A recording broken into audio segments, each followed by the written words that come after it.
Coming up tonight on Murrow News 8, an update on conditions across Washington State. Plus, a friendly competition in memory of EFLO. And get amped up for Senior Day this Saturday. These stories and more tonight on Murrow News 8.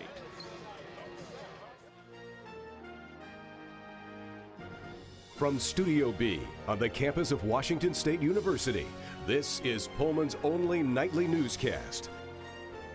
This is Murrow News 8. Good evening, I'm Jeremy Saragar and welcome to Murrow News 8.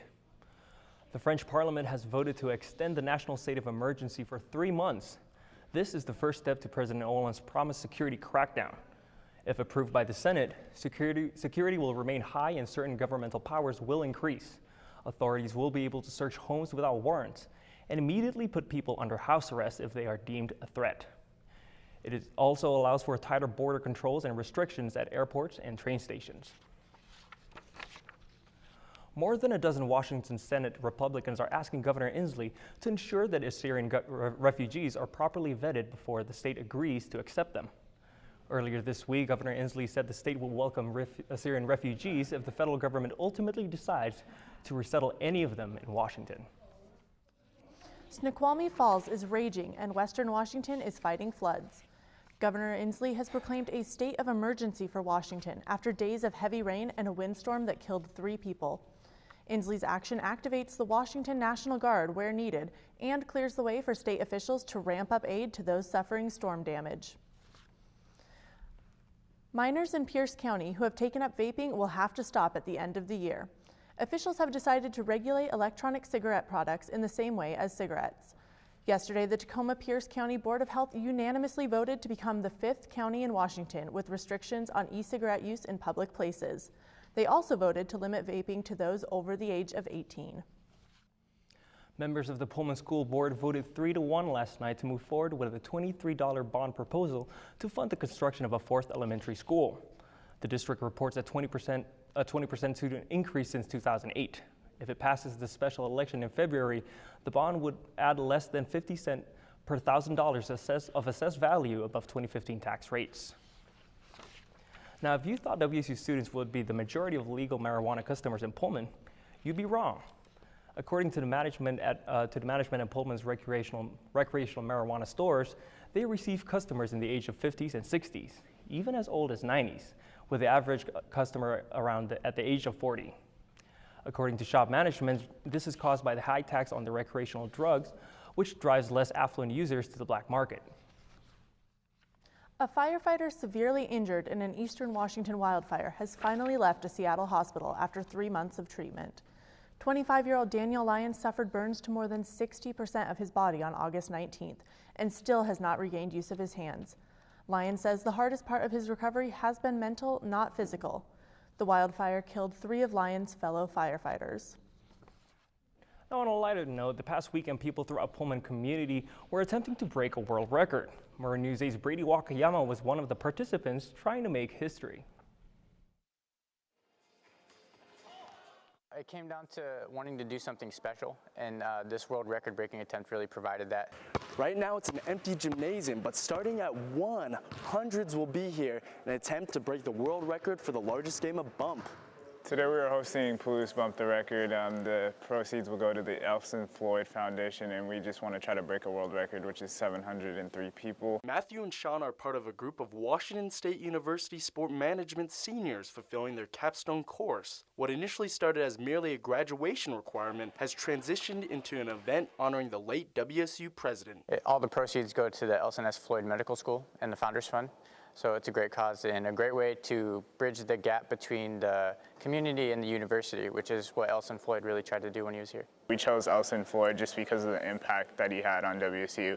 He was able to break a $1 billion record, and so we thought it'd be cool to kind of just put this world record out for an attempt and just put it in his name, and then all the foundation money goes to him.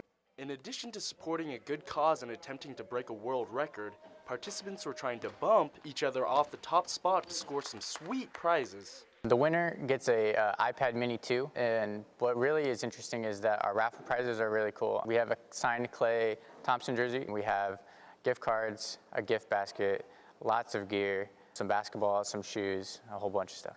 The event was filled with fun competition and raised over $500.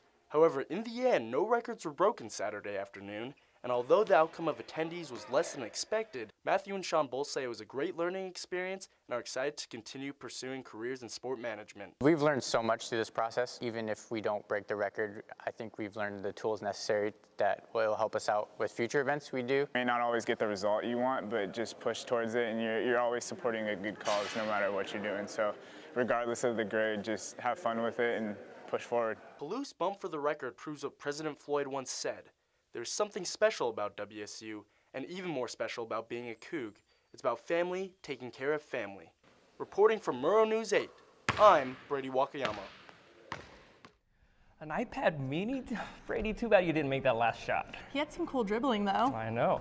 After the break, find out what Scotty Brew knows about the wild Palouse weather. Stay with us.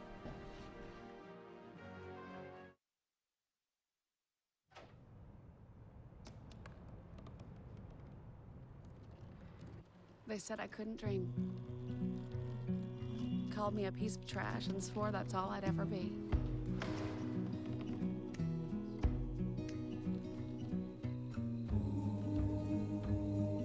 Said a bottle couldn't see the ocean.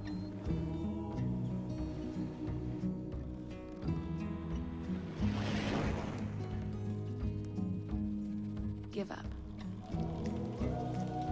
Go back to the dumpster.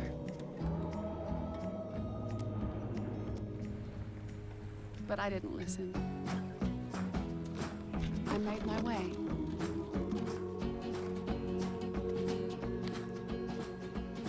And now, I am what I've always wanted to be.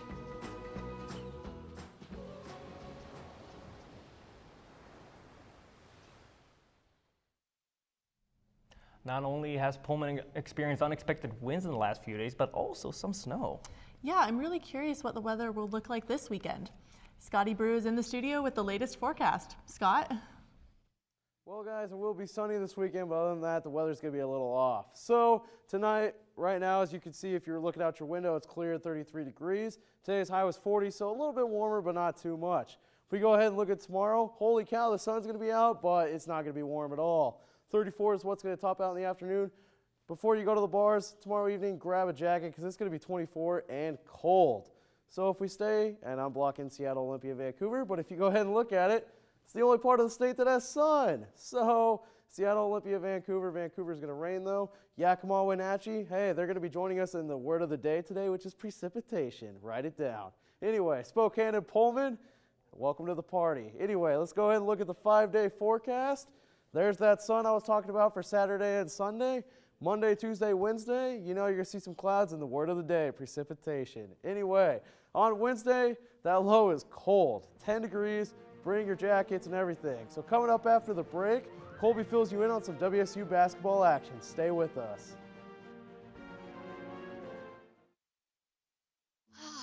The great outside. My new mom and I have a lot in common. So shiny. We both love the outdoors. That's not a flower. And she knows a lot about wildlife. A labradoodle. You don't have to be perfect to be a perfect parent. Thousands of kids in foster care will take you just as you are. My new dad teaches me all kinds of stuff. I wouldn't use this one. He helps me with my decision making. Ever. And he's even teaching me how to drive. And that's why cars have bumpers. You don't have to be perfect to be a perfect parent. Thousands of kids in foster care will take you just as you are. Wow, these are really good. You act surprised.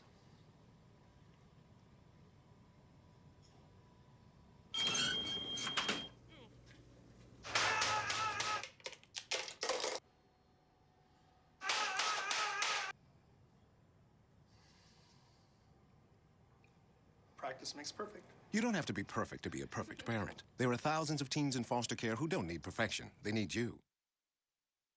And we are back. I'm Colby Crosley with all of your sports news. Let's go. Major League Baseball announced its 2015 most valuable players today, and in a surprise to no one, the Nationals' Bryce Harper and Blue Jays' Josh Donaldson walked away with the awards. Harper was the first unanimous winner in the National League since Albert Pujols in 2009, and the first winner for the Nationals franchise. Donaldson became the franchise's second MVP, winning 23 of the 30 votes. Mike Trout and Paul Goldschmidt both came in second for their leagues. The WSU men's basketball team makes its return to Beasley Coliseum tomorrow night for a showdown with the Idaho State Bengals. The Cougars are searching for their second win of the 2015 season.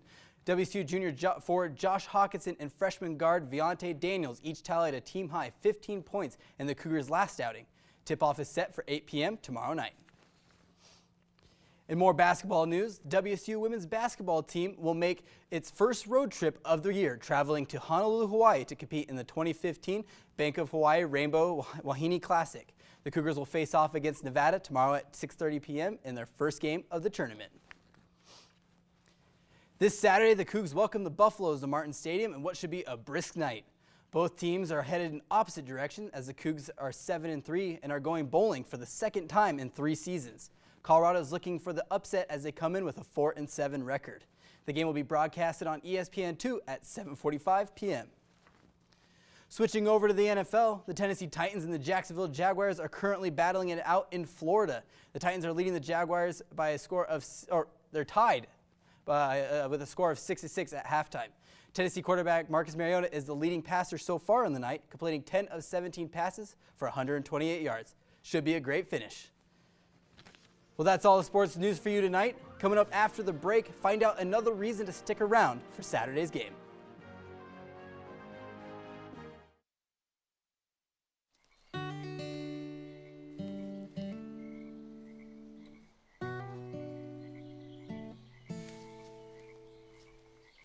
When you're out there, there's no telling what you'll find. I see it, I see it! Oh, look at you. There are some moments only the forest can inspire. Find yours at discovertheforest.org. The great outside. My new mom and I have a lot in common. So shiny. We both love the outdoors. That's not a flower. And she knows a lot about wildlife. A labradoodle. You don't have to be perfect to be a perfect parent. Thousands of kids in foster care will take you just as you are. If you want to be a parent, it doesn't matter how you play or even what you wear. You just need to be there. Thousands of teens in foster care don't need perfection. They just need you. Yellowstone National Park officials recommend that roughly 1,000 bison be killed this winter. The cull is intended to prevent the spread of disease from bison to livestock as herds migrate into Montana. Park officials, representatives of Native American tribes, and state and federal agencies will all decide on the official plan. Saturday's home game is Seniors Day for 15 of WSU's football team. Murrow News 8's Anna Scott takes a look at the group that helps make home games so memorable. State Cougars are nationally recognized when it comes to having some of the most proud and energetic fans. Whether the Cougars win or lose, the source of all that pride starts right here in the Zoo Crew. Zoo Crew is all about getting the student body involved and just trying to make sure that we're creating the best environment for every fan that is in any arena, any stadium. Zoo Crew has been around for almost 11 years, initially setting its focus solely on Cougar basketball, but eventually progressing to other sports, including football and women's soccer. Kaylee explained that the Zoo Crew improves the fan experience because it helps develop a culture and an environment amongst the Cougar fans that is essential for Washington State athletics.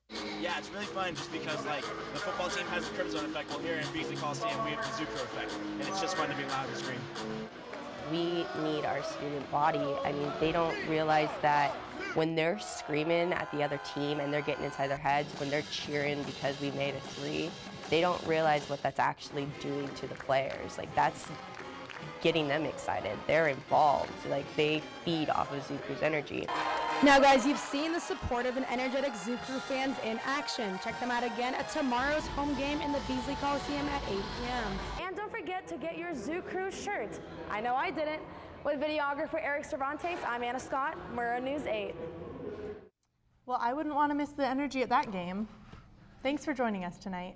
Watch us every night at 7 and 10 p.m. and join us on Facebook and Twitter.